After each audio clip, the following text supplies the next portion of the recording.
Hey everyone, and TTIF to you guys. Yeah, I got literally about 5.5 hours to go, or 5 hours, 33 minutes to go before I have to be at work.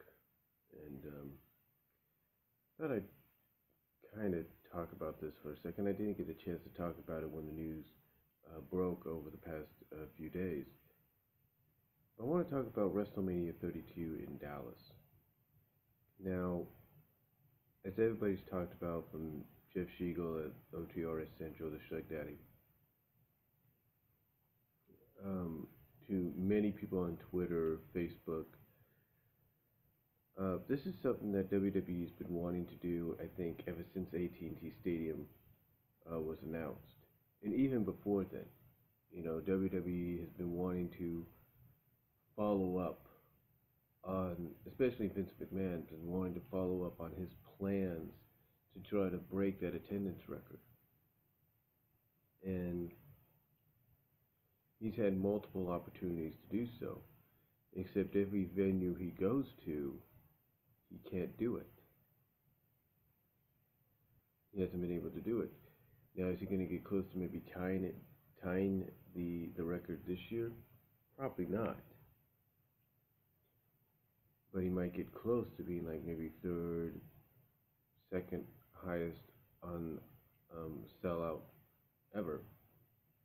I'm just saying. Maybe the third or second highest attendance record for them. But as far as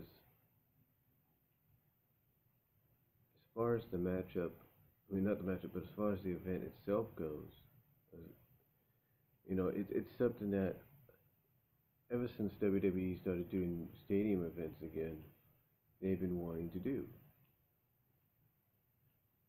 You know, they, they broke the attendance record for Astrodome. They broke the attendance record they had previously set in Skydome.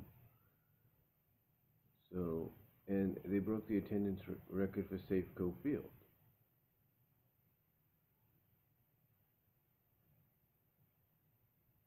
And after that, they just broke arena attendance records for Madison Square Garden, um, Staples Center, Allstate Arena, and now all of a sudden, ever since 23, they've been breaking attendance records at these stadiums.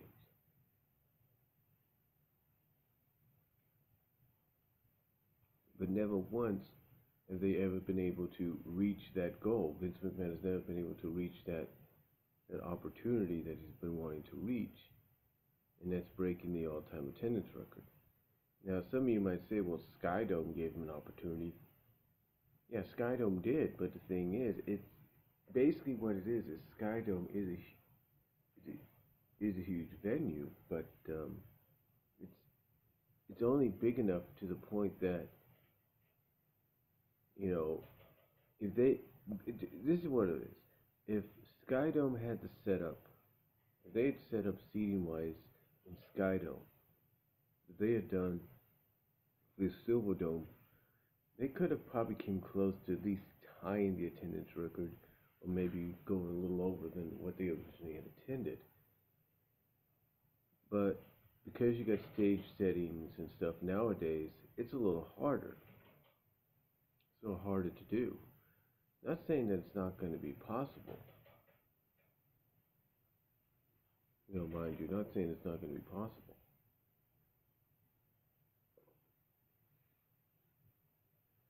But it's just one of those situations that, let's say, back on WrestleMania 3, it was easy for them to do that because they had a lot of room.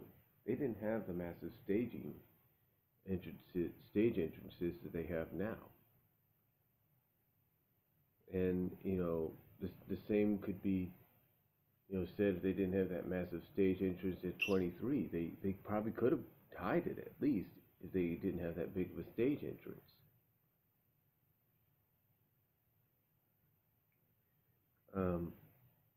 But here's here's what's going to get a little complicated. Now we do know 105,000 people, over 100,000 people can fit in AT&T Stadium. They broke the attendance record, indoor attendance record with the All-Star game. Right, that's fine. But here's the advantage WWE has. Here's the advantage that's going to allow them to outdo all that. See, they're going to have a staging area, yeah, there's no doubt. And that's going to take up maybe a quarter. Well, not a quarter, but that's going to probably take up, let's say here's the ring, here's the staging area. It's probably going to be about that.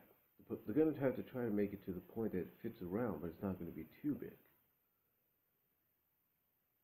So basically, you got that to look at, and hopefully it won't be, like I said, it won't be too massive.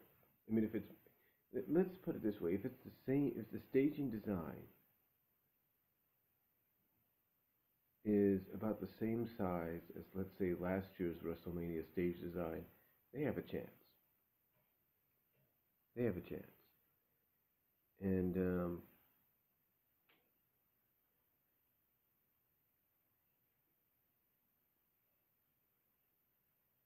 that's really what they got to look at too. But I think even with that, they're still going to probably do what they're intending to do, and that's break the attendance record because, like I said, one of the advantages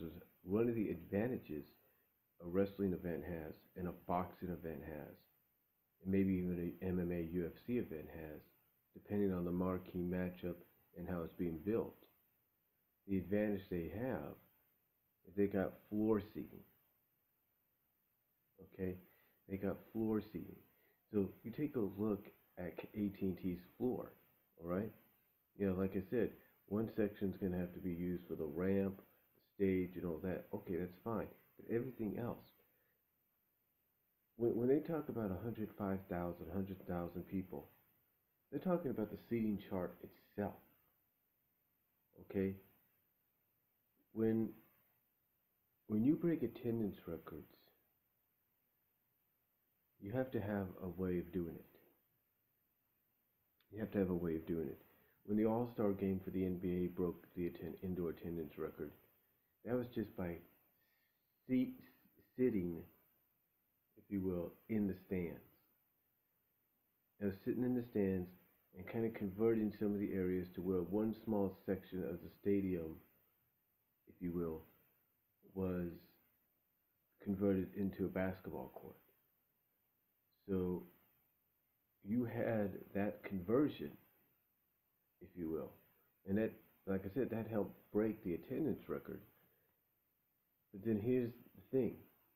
A basketball court is not the same size as a wrestling ring. A wrestling ring, boxing ring, octagon is a lot smaller. Because of the smaller detail to it, its smaller size. You know, a wrestling ring, boxing ring, octagon, because of the smaller size, will enable more seats to be filled. That's about it. It'll allow more seats to fill out the stadium. So when you look at it, you add in that 105,000 seat, regular standard seat, regular seating capacity, 100,000 plus maybe 105,000 seating capacity that's originally in the stadium itself. And then you add in the possibility that you could have, God, 100 more or 1,000 more added to that, of 10,000 more, maybe 1,000 more seats or 10,000 more seats on the field itself. That pretty much will tell you that WWE will probably do what needs to be done. I mean, when they had Pacquiao, I think, doing his match, having his boxing match there, did he sell out? Did he break the attendance record? No. Did he break the NBA attendance record? No. But WWE's got a chance to do that. They do, because like I said, the advantage is they're going to have room on that field to add maybe another 10,000 seats, or maybe another 1,000 seats, if you will. maybe 10,000 seats. I'm not really sure, but I'd say 1,000 to maybe 5,000 more seats. So that's going to help them. Another thing that's going to help them is how they present the show. What are going to be the marquee matchups? What are going to be the storylines, if not the matches, that are going to draw 105,000 plus maybe 110,000? The way, if I estimate that correctly, 110,000 into that arena. How is that going to work? What's going to be the big attractions? These are the marquee matchups that they have to look at and build this event around. Now, does that mean they got to take WrestleMania 31, which is going to be in Levi Stadium this year in my backyard, and toss it under the bus? No. They need to focus on that, straightforward. They need to keep focusing on that. But the day after Mania, the day after WrestleMania 31 in San Jose, that's when they need to start building the foundations to WrestleMania 32. The day after. Focus on building towards this year's WrestleMania, which they're doing. And then the day after in San Jose, set the foundation to build towards WrestleMania 32 in Dallas. And to me, marquee matchups, marquee main event matchups need to occur at this event. And whether you agree with these three marquee matchups that I look at as being the triple main event that will attract people to that venue, that will bring possibly an attendance ranking, a world attendance record setting crowd to that event. These are the top three. These are the top three that you got to go with.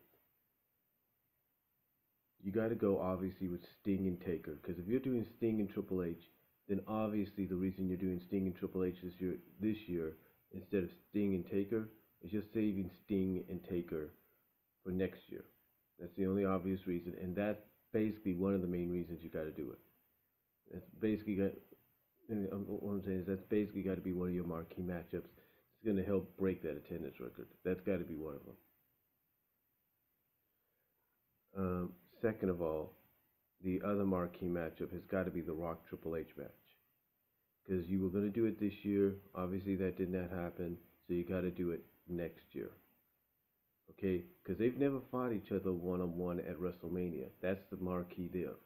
The marquee there is that, okay, they fought each other many times before in other matches, SummerSlams, Raws, SmackDowns, whatever, Survivor Series, but they've never had a marquee matchup, main event match at Mania. They need to have that, and they need to have that next year. That'll help draw. Another one's got to be Cena and Orton. Same thing as Triple H and Rock.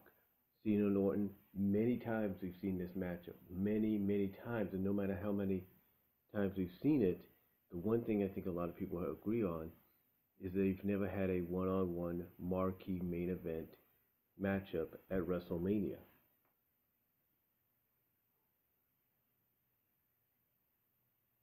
And I think even Jeff Siegel has said that this is a one WrestleMania match that, despite how many times we've seen the match already, that needs to occur. And to me, these are the top three that I believe can help draw 110,000, possibly 110,000 fans into AT&T Stadium.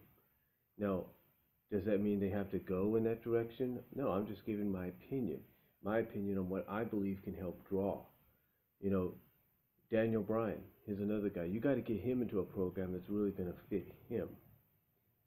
You got to build him up over the next year. And who can you put him in the ring with?